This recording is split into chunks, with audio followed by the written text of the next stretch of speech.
Hello दोस्तों, स्वागत है आपका अपने YouTube channel study IQ point पर। दोस्तों, आज है 8 मार्च 2021 और 8 मार्च 2021 के मैं 10 selected most important current affair के क्वेश्चन को लेकर आया हूं। सभी एग्जाम के लिए यूजफुल और हेल्पफुल रहेगा, इसलिए आप इस वीडियो को पूरा लास्ट तक देखें। और मैं आपसे लास्ट में आज हिस्ट्री के क्वेश्चन पूछूंगा, जिसका आंसर आपको कमेंट बॉक्स में देना है। पिछले वीडियो में मैंने साइंस के क्वेश्चन पूछे थे, जिसका आंसर मैं आज इस वीडियो में आपको बताऊंगा। उस वीडियो को अगर आपने अभी तक देखा नहीं है तो प्लीज़ डिस्क्रिप्शन बॉक्स में जाकर देख लें। आशा करता हूँ कि आपको इस वीडियो की पीडीएफ चाहिए होगी, तो पीडीएफ का लिंक मैंने डिस्क्रिप्शन बॉक्स में दे दिया है, आप वहां से इसे डाउनलोड कर सकते हैं।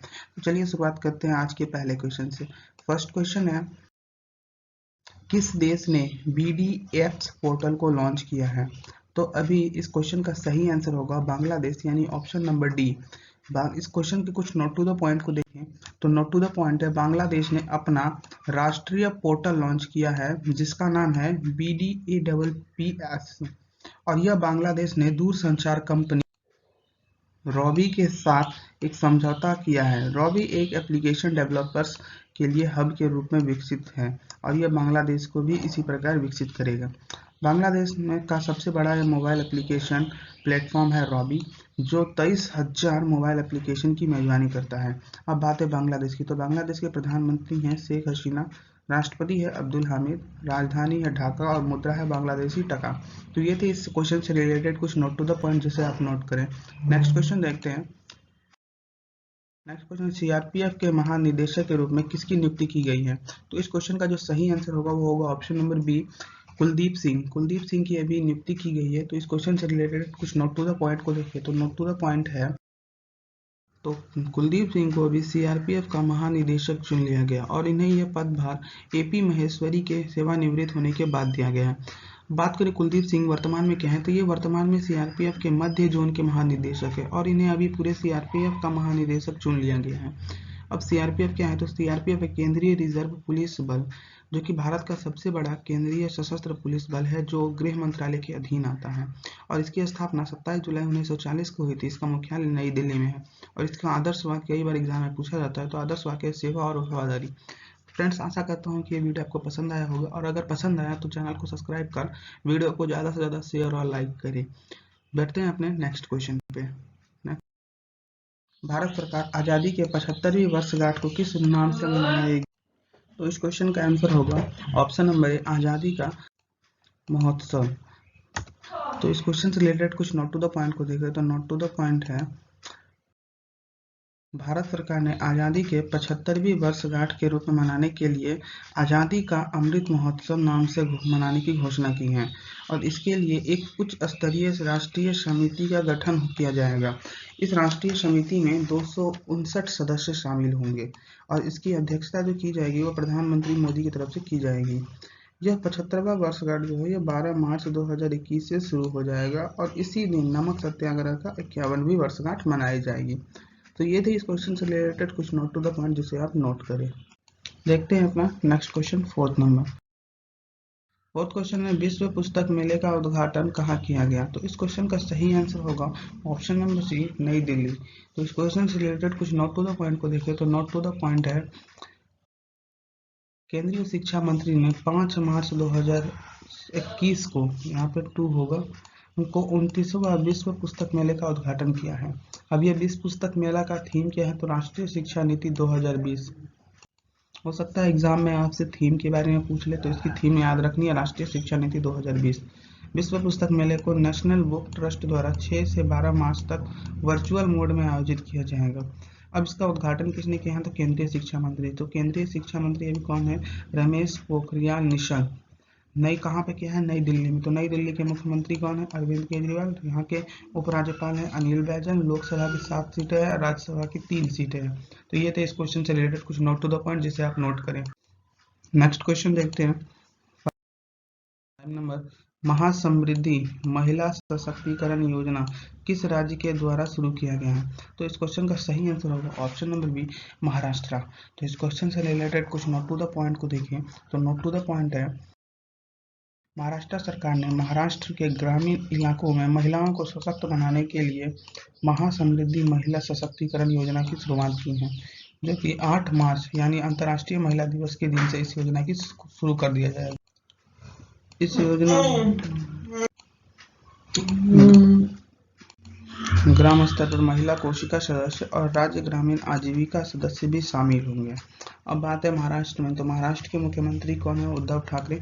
यहाँ के राज्यपाल है भगत सिंह कोश्यारी। लोकसभा के 48 सीट है और राज्यसभा की 19 सीट है, जिसे आपको याद रखना जरूरी है।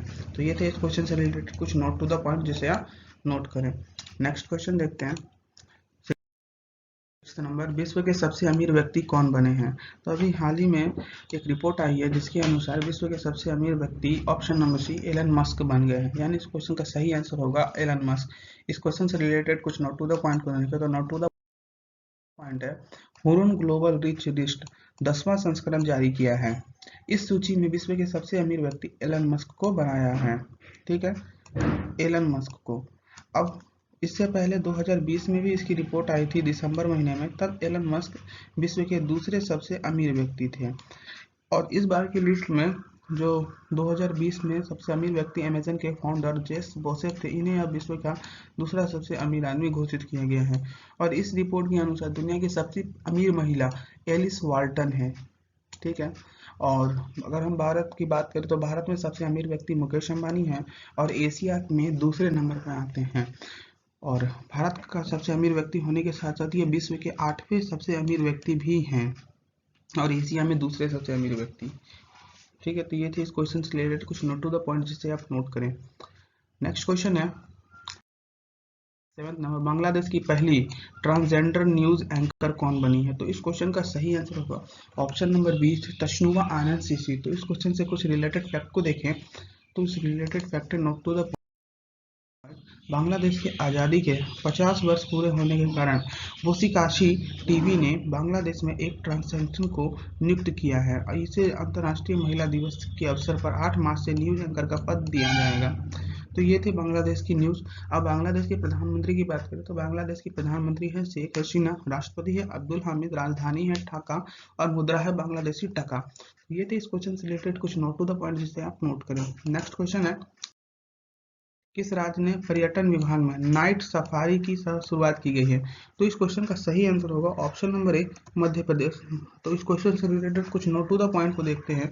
तो नोट टू द पॉइंट है, मध्य प्रदेश राज्य की पर्यटन विभाग ने नाइट सफारी को लॉन्च किया है और राज्य में यह कदम पर्यटन को बढ़ावा देने के लिए किया गया है। ठीक है, अब इस परियोजना को मध्य प्रदेश के राष्ट्रीय उद्यान में लागू किया गया है। 3 राष्ट्रीय उद्यान में, पहला है कान्हा राष्ट्रीय उद्यान, दूसरा है बांधवगढ़ राष्ट्रीय उद्यान, तीसरा है पेंच राष्ट्रीय उद्यान। तो अब इन तीनों राष्ट्रीय उद्यान के बारे में जान ले कि बांधवगढ़ राष्ट्रीय उद्यान जो है यह मध्य प्रदेश के उमरिया जिले में स्थित है और इसे 1968 में राष्ट्रीय उद्यान का घोषित किया गया था, जबकि 1993 में इसे टाइगर रिजर्व के रूप में नामित किया गया है। तो ये थे बांधवगढ़ से रिलेटेड कुछ नोट टू द पॉइंट। अब बात करें पेंच नेशनल पार्क की, तो ये पेंच नेशनल पार्क जो है यह 1975 में स्थित है, स्थापित किया गया था और इससे पूर्व यह एक पार्क था जिसमें 1965 में अभ्यारण्य, 1975 में राष्ट्रीय उद्यान और 1993 में इसे बाघ अभ्यारण्य घोषित किया गया है। इस पार्क का जो नाम है वो पेंच नदी के नाम पर रखा गया है। ठीक है, अब तीसरा है कान्हा राष्ट्रीय उद्यान। तो कान्हा राष्ट्रीय उद्यान के बारे में देखिए तो ये मध्य प्रदेश का सबसे बड़ा राष्ट्रीय उद्यान है, जो कि कहा जाता है कि ये बारहसिंगा का घर है। और इस कान्हा राष्ट्रीय उद्यान को कान्हा किसली राष्ट्रीय उद्यान के नाम से भी जाना जाता है। तो ये थे इस क्वेश्चन से रिलेटेड कुछ नोट टू द पॉइंट, जैसे आप नोट करें। नेक्स्ट क्वेश्चन है 9th नंबर, भारत ने नेपाल को नए स्कूल बनाने के लिए कितने नेपाली रुपए का अनुदान दिया?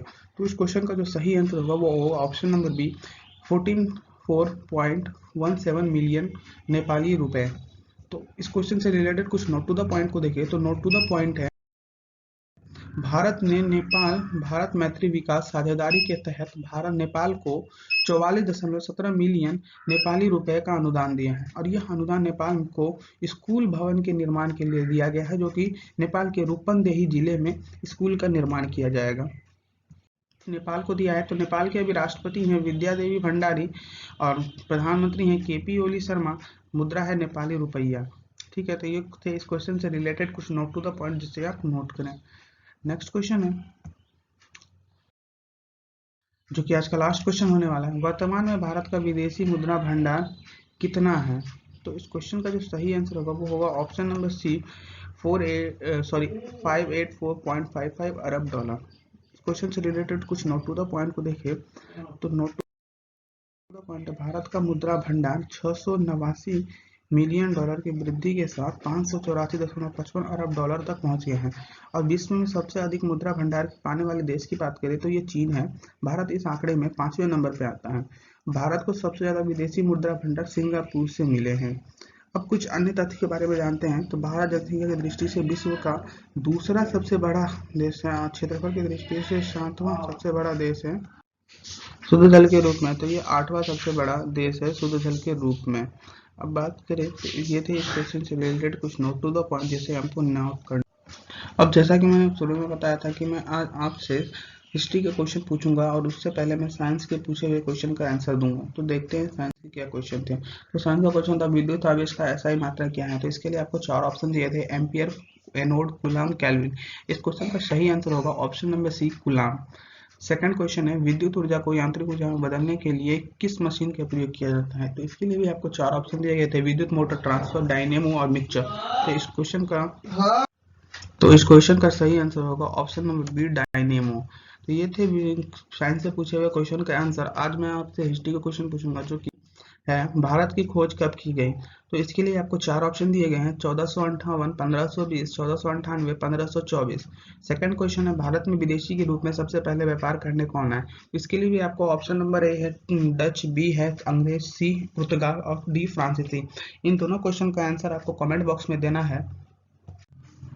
दोस्तों आशा करता हूँ कि ये वीडियो आपको पसंद आया होगा, और अगर आपको पसंद आया तो चैनल को सब्सक्राइब कर बेल आइकन को दबाकर इस वीडियो को ज़्यादा से ज़्यादा लाइक और शेयर करें। धन्यवाद। मिलते हैं अपने अगले वीडियो में, तब तक के लिए